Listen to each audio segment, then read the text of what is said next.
Hi, I'm John. Welcome back to Underhill Creations and Casting Solutions. So I'm in the shop today. I'm working on one of my demos for the upcoming Midwest Penturners Gathering. And one of the things I've been asked in the past is, how do you use Waterslide decals on your pens? Someone's always looking for a way to customize that pen without maybe getting into casting or having to print labels. So I'm going to show you how I use a Waterslide decal to customize a pen. Alright, so normally I use Testors Waterslide decals, and I like them, only they're really small. I've gotten them at Hobby Lobby. It usually comes in a kit. It looks like this. It has a bonder spray, so what you do is print on the small piece, and then after the ink dries, you clear coat it. What I do is, I went online and I bought these. They're just a generic Waterslide decal. There's a lot of different varieties out there. You'll find 10 or 12 different brands if you Google search it. And basically, this is how it comes. And it'll come with an instruction sheet that tells you what to do, but it's just a piece of paper, and one side is glossy, and the other side will say that it's the back. It's got inkjet clear Waterslide decal paper. Now, you need to get whatever your printer is. So I have an inkjet, and I wanted clear, which means the label paper is clear. You can also get it white, where you print on a white paper, and then when you print your image out, you always see the white background. Well, I like the clear, so that way it shows whatever my blank is, and it actually, the clear will disappear in the finish and not show when it's all done. So next I'll design my image on my computer. I'll show you how I do that, and then we'll print on these sheets out of my inkjet standard. I have an Epson EcoTank printer. Alright, so here's how I print my decals. I'm using MS Word, just a regular document, and what I'll do is I'll go up here to Insert, Picture, this device, I'll find my picture, I'll hit OK, and it puts it on here. Then, if you double click on it, you come over here in the corner, you can scale it up or down, depending on the size that you want. And then, if you right click it, it'll say copy, and I'll come over here, space a couple, and then I'll hit paste. Space a couple, and hit paste. And what this allows me to do is print more than one size, because I'm not always sure which decal is going to fit the pen best. So I'll create a document like this, and then when I'm all done, I'll just load my Waterslide decal paper in the printer. I'll come up here to File and hit Print, and then my printer properties, I like to go in here and select Quality, High Standard. That way I'm getting the best. And if your printer allows you to select the paper, sometimes that matters, like a glossy photo paper.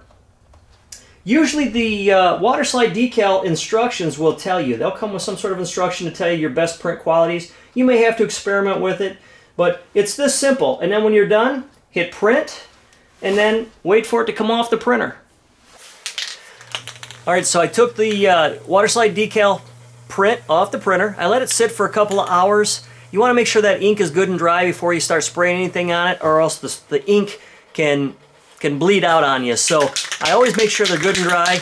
If I were using Testors, it comes with its own little small can of bonder spray, but because I'm using this generic brand, I'm just going to use the regular old clear coat. The important thing is, don't put it on too heavy. Do several light coats instead of one or two really heavy coats. So I'm just going to come in here. And the first coat, I always just mist over it, because that's when they're the most vulnerable. I'm going to let that dry, and I'm going to apply probably 3 or 4 coats like that, and then I'm going to let it set and give it a day to cure. And then tomorrow we'll be able to actually use them. Alright, so here's the supplies we're going to need for this project.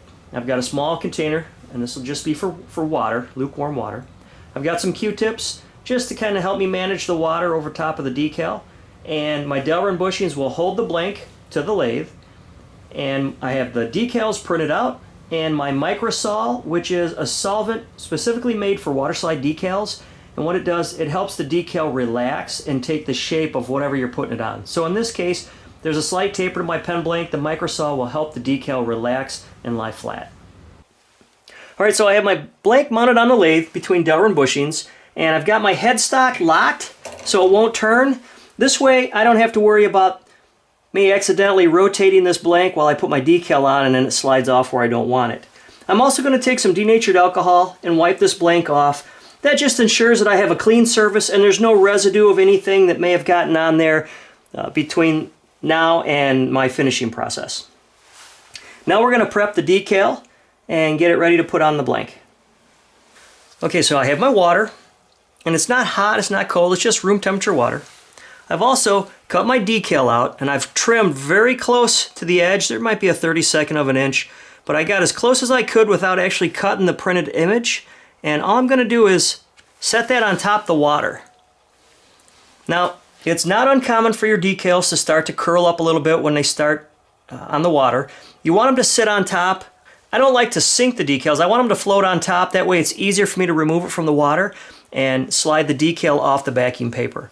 So as you watch, it's gonna sit still for a bit, and then as the water soaks in the paper that it's printed on, it's gonna start to move a little bit. It's not uncommon for your decal to start to move across the top of the water, and this could take 30 seconds to a minute, depending on how large your decal is and what brand of decal paper you're using. The only way now that you can test that is to pick it up and slide it between your fingers, and if the top film slides on the backing paper, you know you're good. And I can see right here in this edge it's not soaked in quite yet. Right here, it's a little brighter white than what I wanted. All right, so it's been about a minute. I don't want to leave in there too long. So now what I'm going to do is I'm going to prep the blank with some microsol, and then we're going to apply the decal on top of that. All right, so now I'm going to take my microsol and a paintbrush. I'm just going to dip it in there, and I'm going to apply the microsol on top where I want my decal to sit. I want to get my microsol underneath of the decal, and this will kind of help it then form a little better. So I have our decal out of the water, and all you're going to do is apply a little pressure to make sure it slides. And you can see it sliding off the paper.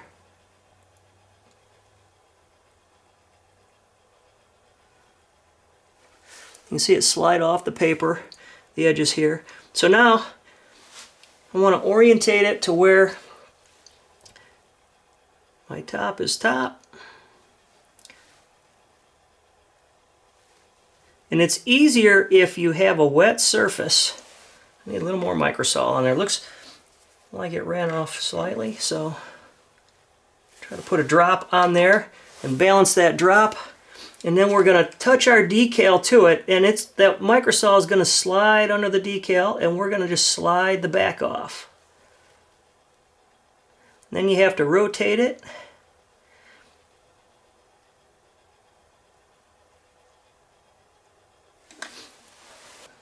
Getting your decal straight is the hardest part.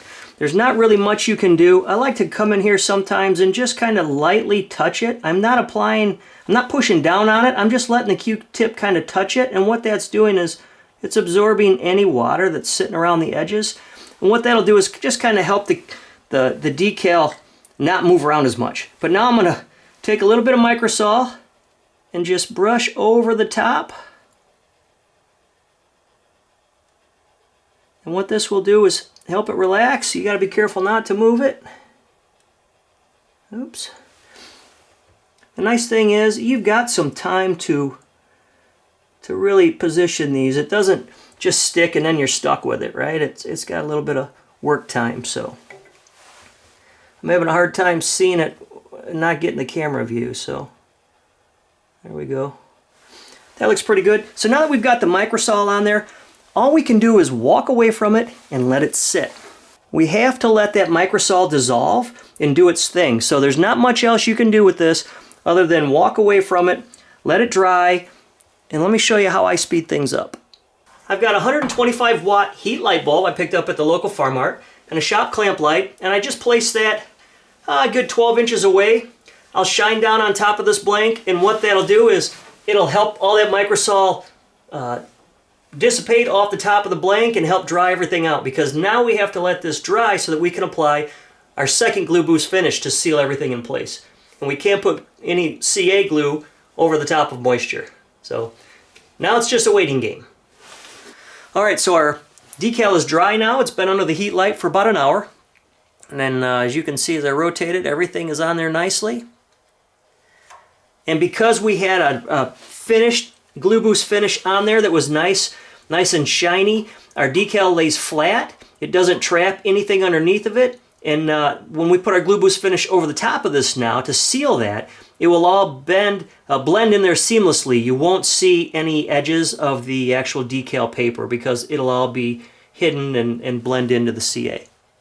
And that's one of the reasons why we make sure we have a really nice finish before we put our decal on, is because you don't want to have scratches on the surface. And then once your decal goes over that, you're basically going to seal those scratches underneath your decal, and they'll be visible in the finished pen.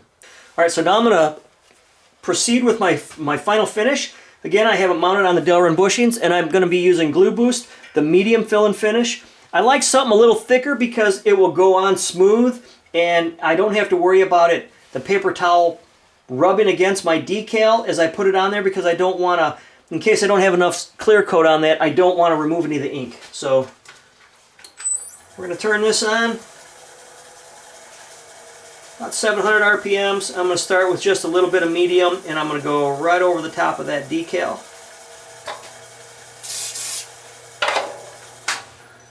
So I'm going to do this about five to six coats with the medium, and that way it'll build enough thickness over top of the decal to protect it, and then I'll go over the top of that, lightly sand it, micro mesh it, wet sand, and then buff and polish. And I do all of that in my other videos on a Gluboost finish if you want to see how that's done. But I'll finish this pen up and get it assembled and show you what it looks like. Here's our finished pen, dressed on a diamond knurl from exoticblanks.com. I like how the decals will blend in nicely with the dark lines in the wood, but they also look great on antler as well, or anything with a light background. So if you like what you're seeing, give me a thumbs up. And if you want to see more, be sure to subscribe. You'll get notifications when new videos drop. I'm John. Thanks for joining me here at Underhill Creations and Casting Solutions.